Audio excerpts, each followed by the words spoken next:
Good morning. Morning, mate. Welcome. Thank you. Horse Racing Junkies, 100% real with RaceBiz.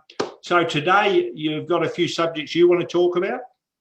Yeah, look, I think one of the things is that thought we'd talk about is what's the difference between what is really people who like you or I do, which is form and ratings, as opposed to people who just look at one or two horses a race and do tips and look at what they think is the best horse, but then don't look at all the other horses, which is a problem with a lot of people I know, and even people, you know, the general public who follow a horse but have got no idea that it's going up in class, down in class, up in distance, track layouts, etc. And I think that's something that people need to look at.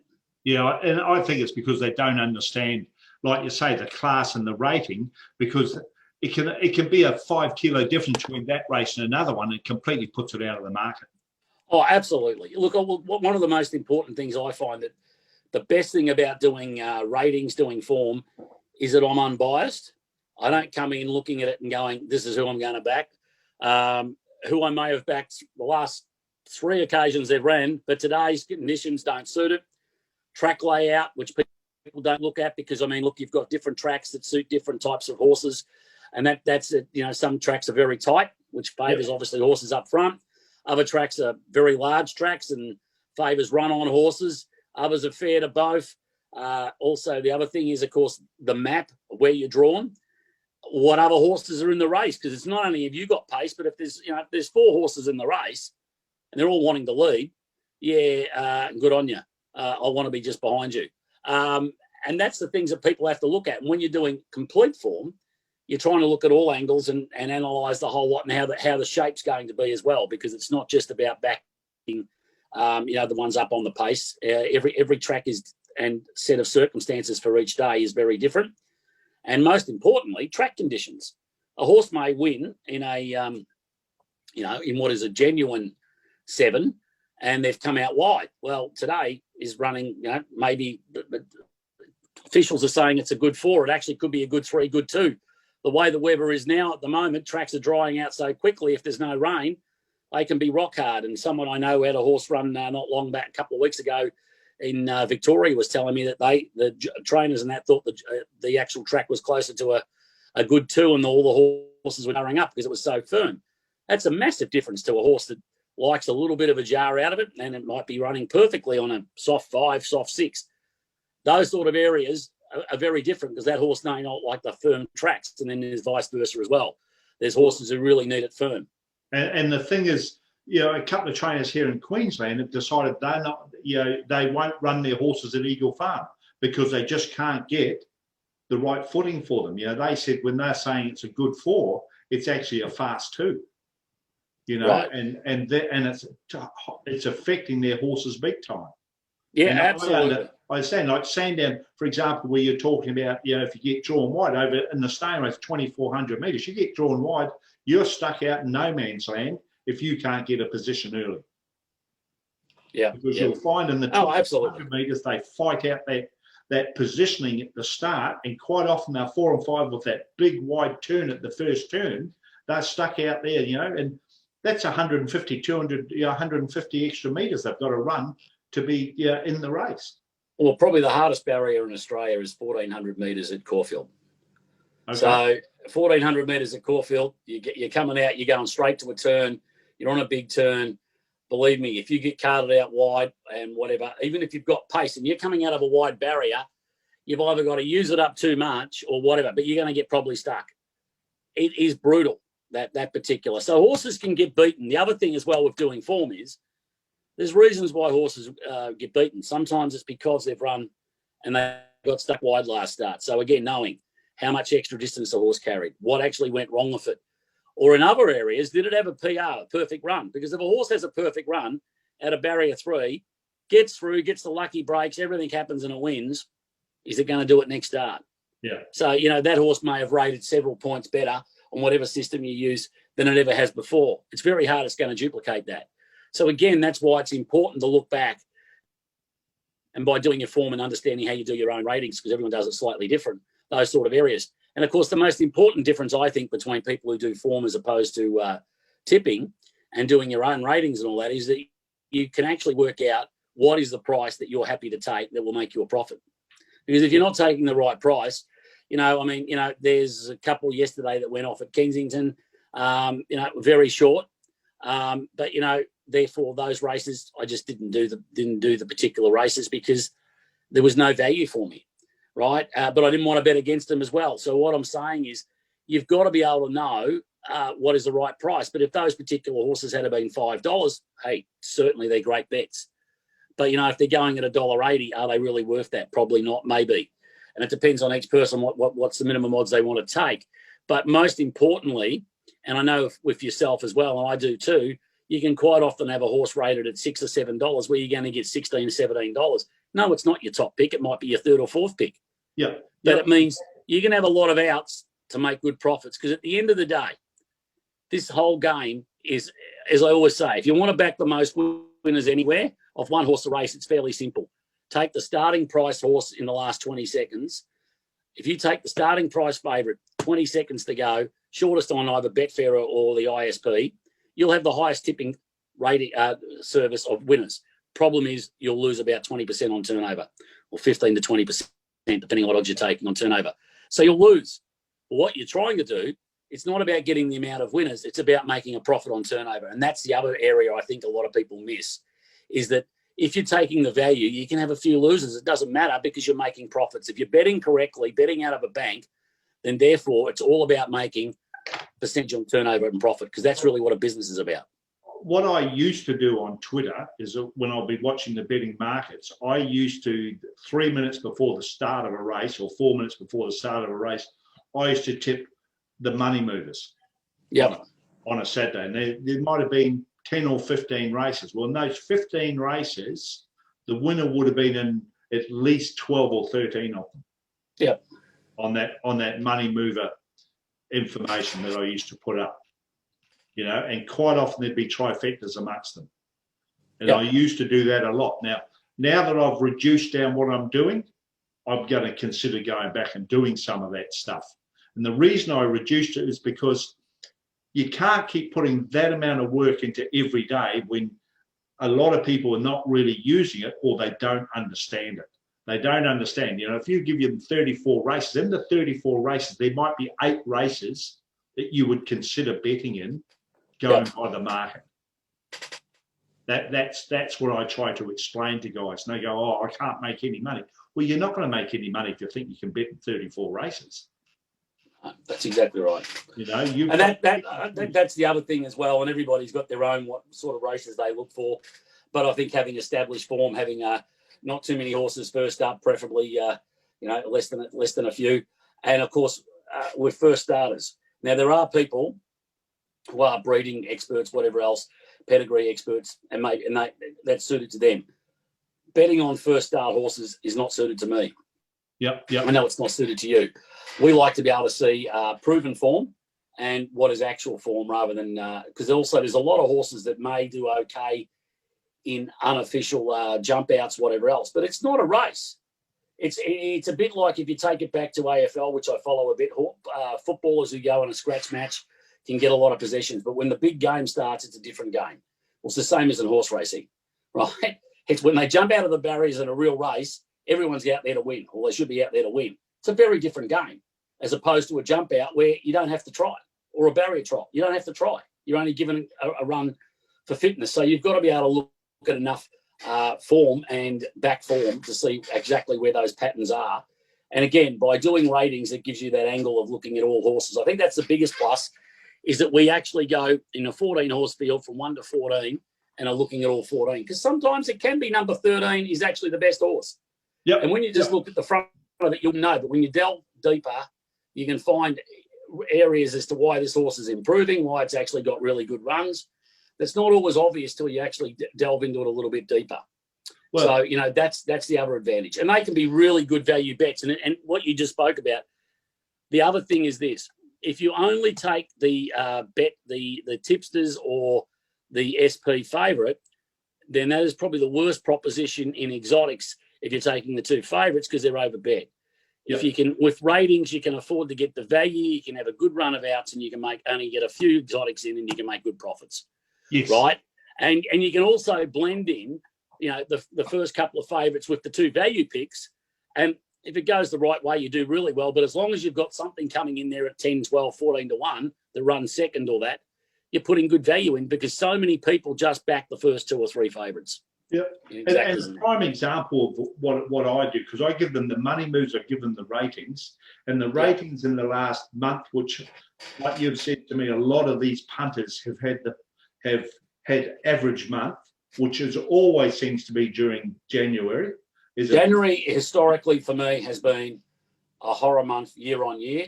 Yeah, and I find that February, March, April sensational. Look, one of the reasons is this year we had a lot of wet weather, so that's not great.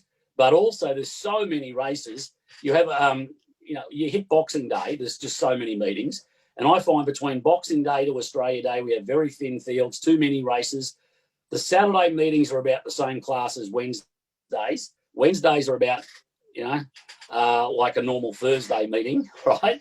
And as for the provincial meetings, especially if you've been doing New South Wales, the Thursdays and Tuesdays have been a lot worse than anything that's going on a Saturday. And the Saturdays are like, well, they've just been horrible. A prime example with what I've got, a lot of my rating, the horses that are winning the race, they're just under my rated price. Yeah. If you go and have a look at the money movers, right? The money movers have got over 70% winners amongst them. So you balance the two of them up, and you, like you say, you look at the weight of money. You've got to adjust your market to where the money is. Absolutely. Oh, look, and I think that's the other thing. Look, I think the most important thing for people, I think if they're following what you're doing, as you've been showing, you've been making very good, healthy profits of, the high teens to 20% profit on turnover. But more importantly, if people take what you've got by being a subscriber and move their own angles in with areas like you're talking about with money movers or where the money is and blend them together and then put them into exotics. And I know you're giving out the best exotics to follow now. They can do even better because you're also taking your particular results off the Betfair SP or the Victorian TAB odds for exotics. So they can go out and beat that because they may have gone and got a better price somewhere else. And if you're shopping around, you can beat it. Or you can bet late. So the odds you're giving, which are realistic dividends, everybody can get the Betfair SP. I mean, it's just there. You put the bet in beforehand, that's what you get. So anyone can get that, but you can beat that. And what people have to be very careful of, and I can talk independently, not being financially connected with your business, but knowing others and seeing others advertise everywhere. The most important thing for anyone who's watching this show or looking at any service is how are they actually taking the prices for their supposed profits. Because if they're taking the best price bet, I'd love to get somebody to bet me my best price bet on all my ratings. My profits would be unbelievable to anybody. It doesn't happen. Yep. And I've been watching and following markets and doing this stuff for many years. And believe me, they keep changing whatever else. And you can have a lot of things. It's a tough game. So anyone who says that people should have got the best odds, well, that's rubbish. And, there's one or two out there very high profile. That's all they're talking about. They're taking the best odds. And if they're getting 8 to 1, but no one else is, and it's starting at BSP of 5s, you're giving it BSP of 5s. So the fact that you're making profits on that is excellent for anyone who's looking at using a service. Yeah. Well, 98% of my prices are Betfair starting price because I know that's the price that you can get. And I run most because when I'm working doing it, I'm also sending information. So I have to take Betfair starting price. I can't sit there and go, I'll sit there and try and take the best price. Sometimes I will take a price early because I know it's going to get backed in. And that might be 50-cent difference to what the market is. But 99% of my prices are Betfair starting price. And look, I think I think every service, if there was a government body that made people report fair and accurate results, then I would believe they would take Betfair SP because Betfair SP to me is the real price. It can't be manipulated. It is what anyone can get, and it's all based on weight of money. And at the end of the day, that is fair to everybody. It cannot be manipulated. Every other market, in some way, shape, or form, can be manipulated. But Betfair SP, realistically, it can't be manipulated. Yeah. Somebody's trying to manipulate. It's going to cost them a lot of money. Yeah, and I have a lot of my clients that say, I got $3.50, on a $2.50 bet, and they go, I managed to get 680 the night before. Yeah, that's right. Yeah. Oh, look, I mean, and that's right. I mean, it's not, look, sometimes I will bet the night before, whatever else. But look, in a lot of cases, the other thing that's happened as well, which is the POT tax, which has come in by various states around Australia in the last 12 months. Again, unfortunately, I don't want to be anti all the governments, but look, what they do is every time they put up the tax, it really doesn't, it does affect the corporates a little bit, but you know who it really affects is you, me, and everyone else who bets. Yep. Because we've got to pay for it, right? Because all it means is instead of having 126% markets, put the percentage up by 7 or 8%, guess what? They're opening up at 134%, right? And the reason that, you know, greyhound betting with bookies on course went down is that in the last few years, and I used to do it many years ago, these guys were opening up at 160% markets. Well, I don't know who they were trying to fool, because you have to be a fool to go and bet with 160% markets. It's the same as some of the bookies haven't helped themselves in the remote country tracks where, you know, I like to occasionally go for a really good day out or whatever else. Love it. And quite often when I go, I'd love to be able to bet with the bookies. But you have two bookies there and you're looking at them and they're betting $3.20. And I look at my phone, and if I want to go back in at a corporate, I can get $3.70. I look at Betfair, I can get $3.80, $3.90. Why am I going to take 60, 70 cents under, right? If I'm going to put 400 on, I'll lose $280 straight away. That's crazy. They're not helping themselves, and all they're trying to do is take advantage of the local people who they think aren't smart. Most of them are these days, because a lot of people everywhere have got mobile phones, right? And they're betting with corporates. Yeah. And, you know, the problem with parimutuels are the totalisator in that, well, you bet at $4 with 30 seconds to go. It's manipulated in at the last second or whatever else, because the weight of money comes on and you're getting $2.80. Yep. So, you know, again, you know, I like to know what I'm getting. And especially if you're betting ratings, you really have to. Betfair SP is by far the best.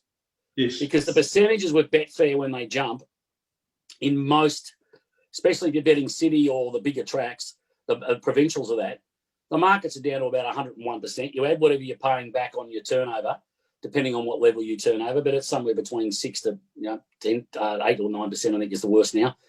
But it's still far better than what the corporates are doing, or TAB at 118%. And so it's by far the best. And if people wonder, you know, how do you know all of this? Just go and look at the results, because they tell you what the best SP price is. Yeah, absolutely. The percentage difference between Betfair and the tote. And you will find on a day, you might have 4 or 5 races where you may have been able to get, say, 1 or 2% better on a corporate than what you could have on Betfair starting price. Absolutely. The only thing I will also say for people where Betfair, because I know people who sometimes are a little bit scared of Betfair or whatever else, look, it's improved a lot. I think it's a lot easier to use. There are different bits of software you can use other than the Betfair one, but for anyone early, I'd say recommend to use the Betfair ones. But most importantly, bet in the last 5 minutes, because the markets are actually a lot better then. If you're betting Betfair SP, you're taking the price that jumps out anyway. But and if you're betting on the country, you don't want to bet till the last 3 minutes, because the markets really start to come in then. And you know, provincials and country probably the last 3. City, last 5 minutes, the markets are pretty fluent. Yeah. And what I want to say to the guys is, if you're not quite sure, just ask for some help. Yeah. Just give us a call and say, I'll take you through it and show you how I use Betfair and things like that, because it is a very good platform to use. Absolutely. But yeah, Tim, I think I've had a look at, and obviously you've explained to me what your new areas are of your service. I think it's much better. I know that you've shared with me that some people, and I agree with them, have complained that why should you be giving away really good information as freebies of the market movers and some of your extra bets you were doing, because really it's hurting the price, because every time it goes away, it's hurting the potential price for your subscribers. So I think it's a great idea now that what you're really about doing is maintaining and maximizing the profits for you and your subscribers, because that's really how your business, and your business is about not only for your subscribers, but yourself making money. And that's how you survive and live off, is what you do. And I know that you eat, breathe and sleep your ratings. So I think it's a great service. And as I said, I know you're one of the genuine ones who actually does do it day in, day out. And now you're going to be a bit more selective. So how many days a week are you now looking at giving selections for your subscribers? We only do Wednesdays and Saturdays and any public holidays. Now, what I will be doing, anyone that's a subscriber because I'm a member of the group, if I see something during the week, I will be posting it in the RaceBiz Pro side of it. So they will get that information.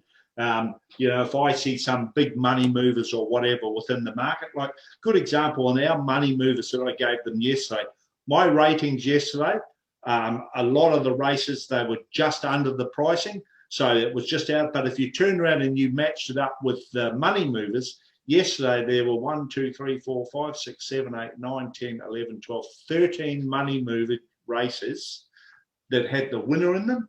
And yesterday there were 13, 14, 15, 16, 17, 18. There were 20 races that I put information in. Excellent. So that there's a lot of winners. So you can find the winners and match them up. Like in Victoria, there were 4 races that had the winners out of the 4 races out of the 8. Sydney, there were 4 winners out of the 6. Brisbane, there were 2 out of the 3. And Gawler, there were 3 out of the 5 that had the winner. Excellent. Well, that's a great service. So that started as of now for your subscribers. Yeah. Also, you've got a special offer for people as well for being a foundation member, haven't you? Yeah. Well, for the foundation member for the next month, they can get in, and then we'll change it. We haven't had a price change in 3 years. And the only reason is because we draw a lot more information. So, and I don't think a lot of guys, they think we just pick up a form guide and throw it into it. Yeah, and this is out. Now, I think it takes me 3 days on this here, it takes me 2 days to do, say I went, but it takes me from, this morning until Saturday morning to do the form, to do it all. Because markets change completely when there's scratchings. Absolutely. And if especially when at the moment, like I spoke about with the how the weather's been a little bit indifferent here in Queensland, but all over Australia, the scratchings changed dramatically. The other area we've got in New South Wales racing at the moment, where you've got Canterbury Friday and then Saturday, you've got a lot of horses that are entered in Canterbury. They're entered on Saturday, and some of them may be coming and entered again for a Sunday meet or whatever else. So you don't know until the last second, until the final scratchings come through. And, I scratch my head as to why a horse that's entered at Canterbury runs at Canterbury, but they don't actually take the scratching officially until Saturday morning. And now I heard from someone who said that the reason for that is if a horse gets scratched at the barrier, they can still run him on Saturday, which can't remember the last one that ever happened at. So it should be, for me, if you enter at Canterbury, you don't scratch for Canterbury. You should be forced to scratch immediately for the forthcoming meeting if you're not going to run there or pay a massive fee. Because it drives me crazy that, especially when you're doing speed maps and all the rest that we're adding in, you don't know what the layout's going to be if you've got a mad set leader who now is going to be scratched. So you've got a pace race to no pace, or you've got a race where you've got 3 horses are going to lead. All of a sudden, 2 of them are scratched. Now we've got a lone leader. Massive difference on what you're going to do. And therefore, scratchings make a big effect.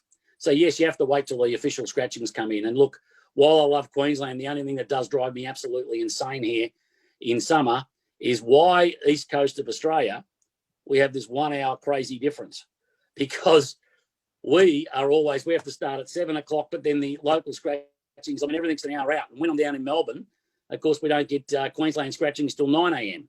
Yeah. So it's with different time zones and all the rest, it gets very hard. Yeah. All right.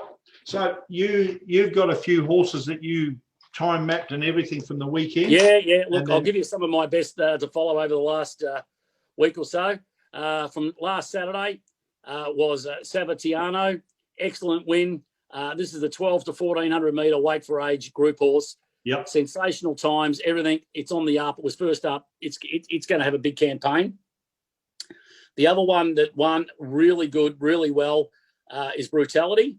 I think he's one to follow. 1400 to 1600 metres, and around that benchmark 88. Excellent horse. And there was one at Warwick Farm last week on Australia Day that was just sensational. It's a John Thompson train, More Profits. It won a benchmark 72, won by 4.75 lengths. This horse has an excellent sprint. Now, I wouldn't really want to back it at Canterbury of that, but I tell you, on a big track and like a Randwick of that, this thing can go. 1400 to 1500, perfectly suited, and I would like to be on this on a benchmark up to 88. And one from the Sunshine Coast the other day. This was in the first race, and the race was running really good times, and it was very good. It's called Air Spirit. It won a benchmark 72. This is a 1,000-metre specialist. Now, there's not many of them going around. I think it could get up to 1,050, 1,100's about its end, but certainly, and there's a few 1,000-metre races coming up that'll be in town of that. This horse is good. He's fit. He's ready to go.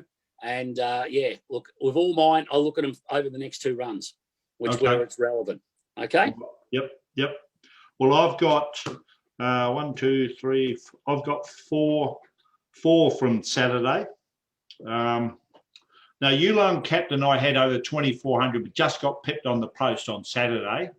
I think the barrier may have beaten him on Saturday, but I know your mate of yours had a runner in the race, Rudimental. That was a good run by that horse, mate. That was a really. It was a good run, but and I think with Yulong Captain, I think also being its first time over 2,400 this campaign.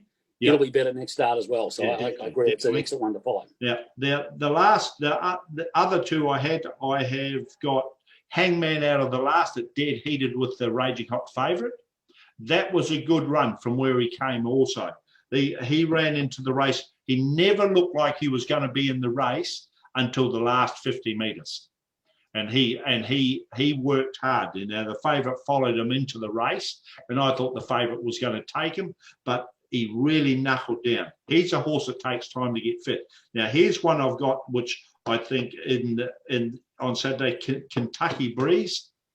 Wait for it to go to Flemington. It loves Flemington, but it's a horse that needs to get fit. And that was a great run. Now, that there at Flemington, I'm not quite sure on the distance. And the only other one we need to follow is Behemoth from I think it was Gawler on Saturday. Yeah, that's right. Yeah. Behemoth, I would say anything that runs in this time would be hard to beat. I think, and look, it's meant to be coming over this to Victoria as well. Yep. But there's also some good Adelaide races coming up as well in the next month or so too. So, yep. But look, it's been good to get back and looking forward to it. And as I said, I do find February, March, April to be 3 of the best months for betting. I think the tracks are pretty consistent. We've got good class of horses coming back in. Yep. And pretty excited about it. And again, I think for anyone who's looking at a good service that gives really good value and is showing profits, certainly Tim's ratings are the way to go. And as I said, he's got a special offer at the moment with foundation members. So if you come in now, you'll be staying whole of life at that particular price. That's correct, isn't it? So if they stay in, they stay at that price. So and the reason, Yep. So the reason we made the changes this week is because I don't want my members to lose the pricing. There's a lot of people, and if you want good information, these days you can't expect to get everything for free. No, and as I said, most importantly, because I do know what you're doing and how you're doing it, and I've seen firsthand, it's genuine, and more importantly, as I did say earlier, Tim is taking and his partner Michelle, they're taking all their stats and all their profits are measured against Betfair SP, which every person can get, and I can't but help overemphasise that is not the best price bet that some others are, and they're advertising crazy results. And look, Tim's is real. Yes, he has losing days, whatever, but overall there's a very good, consistent profit on turnover, and that's really what it's all about. Yeah. And anyone who's ever done racing will tell you, racing is about variance. Racing's about no matter how good you are, you'll have bad days, whatever. But if you follow it the right way and attack with a value price, and the best thing that Tim is doing is he's giving you the right price to take, but as he also said, he's now very modern in his approach. So not only looking at doing things in a ratings way, he's also looking at the modern way of looking at where the money is flowing and where the right money movers are. So as a subscriber, he's giving you that extra added value as well. Yeah. So you can actually blend that in to Tim's ratings and get extra prices, but also extra ones to take in the exotics, etc. So you can actually certainly excel and beat what Tim is showing his subscribers be getting as a profit. So it's an excellent service there. Yeah. And the other thing with it also, Gaz, is we put up our selection sheet and our result sheets based on the starting price. And the other thing, you can actually see what the opening market price when I put the sheets up on a Thursday, on a Friday morning, what the opening market prices, and you can see the changes within the market. And you can see horses that were overs on the day before and then were unders, so they were a no bet based on ratings. You can actually see where the market is. And I put on the rated sheets as well what the market movers are. Look, it's a good service, and I think it's good because you're always following multiple states, and now you're isolating them to the right bets. And I think I noticed you were promising approximately 80 to 90 races a month, which I think is the right amount. Yeah. So I've reduced down what used to be called accelerator, and I'm going to pick and choose what I think are the right races. So Wednesday you might get 6 or 8 races, then on a Saturday you'll get 12 to 14. Yeah. As you and I have spoken a lot, we are not ones who can go and do every race, because there's a lot of races that have got too many if, buts and maybes. And as I've often said to some people, you probably do better getting a dart. Yeah. Trying it into a dartboard, because there are races there that you just don't know, and no one really knows. So, and probably the markets are the best to follow in those. Again, you're giving people market movers in a lot of races, even that you don't rate. So I think that's an excellent service. Yeah, well, to bet in a race where you have 5 horses that have never run a place, and the other 8 in the race are unraced, and I have to rate the race, I might as well just throw a dart at the board and hope like crazy I hit it with an apple, because I need an apple to be able to ride my horse. Look, I doing this to make profits myself. There's a few times I'll look at the meeting and go, it's too hard. There's so many variables here. I'm going to pass it, because the one thing you learn when you bet properly, you're better not to bet than to go into a particular meeting where your chances of losing are very high. And at the end of the day, it's all about making profits overall, profit on turnover. That's it. That's the game. And if you go and have a bad day because you shouldn't have, then you got to kick yourself. Yeah. I think the most important thing, and for anyone who's going to take it, you've got to take the gambler's hat, throw it in the rubbish bin, or go down to a casino and play with it, because you've got to take an investment hat, right? Because if you take an investment hat to racing, then you will bet in the right races. You need to know what is the price, and you follow it correctly. Then you will win. Well, yesterday's a prime example. The way the markets were yesterday, on the rated races I lost. I didn't have a good day yesterday, but you never lose the shirt off your back with the way it's ever. And that's the other thing. So, there's races, I'm the same as I do ratings, slightly different, but myself and Nuns, there's races I can do where there's quite often there's no value. I just don't bet. I'm happy to watch them. That's okay. I don't mind. Because the other thing I've learned, and it's a thing that back in the old days even came out of the Don Scott book, so I certainly didn't invent the phrase, but there's no such thing as a last race. And I think the people who get themselves into trouble don't understand that. Therefore, back in the old days when people used to go to the track a lot more, even people now bet with corporates all the time, they try to bet the last race is the get-out race. There is no such thing. Yeah. You've got to bet the fact that there is no such thing as the last race. So if the last race is no good, don't worry about it. Come back tomorrow. Yeah. By the way, even in COVID, we had racing somewhere in Australia all the time. We had multiple states right through. Right? In WA, I think it's the only place that went and just boom. And in WA for a little while, South Australia for a little while. But realistically, we've been very lucky in COVID times for us in racing, because they have really left racing alone. Racing has conducted itself extremely well. We are critical of a lot of things about the racing authorities, but one thing they have done brilliantly is they've managed to keep racing going. But the whole thing, these guys that do the racing and they don't really do a lot of form, during COVID should have been a time when they could really have knuckled down and had a good look at the way things are put together. That's right. The other thing is this. For people who are looking at a subscription or whatever else, whatever you're betting now or losing or whatever else, have a look at it, what Tim's charging a week. Remember, instead of you having to spend the hours and hours doing it, Tim's doing it for you, which means you can have more fun betting and spending the time on actually taking the selections, looking at ways to improve by getting better results yourself, by looking at markets and playing the time, because you've probably got a job where you haven't got the time to do it. That's Tim's professional job. Leave the betting, leave the work of doing the ratings and all that time and updating his database and everything he's got. And he spent a lot of money on programmers and all that, and doing that, and then doing the manual area as well. He does, because he just doesn't rely on the computer side of it to get you the right prices. All you have to do is enjoy it and bet on it. And what I was talking to you about before, on 5 of my races, there was one race where it was a good over. Yep. On the other 4 races, indicated on the sheet, on the 4, the money movers are the horses that won the race. Yep. You know, so it's the way you look at it, the information. You've got to weigh the two, and it takes you 5 minutes to see it. Okay. That's because you've done all the hard work. It doesn't take 5 minutes to do the ratings if you're starting from scratch. Yep. So it's been great to catch up again and look forward to the next one. And we're back for 2021 and looking forward to a fantastic year of racing. All right, mate. Yep. And I'll talk to you tomorrow. No worries.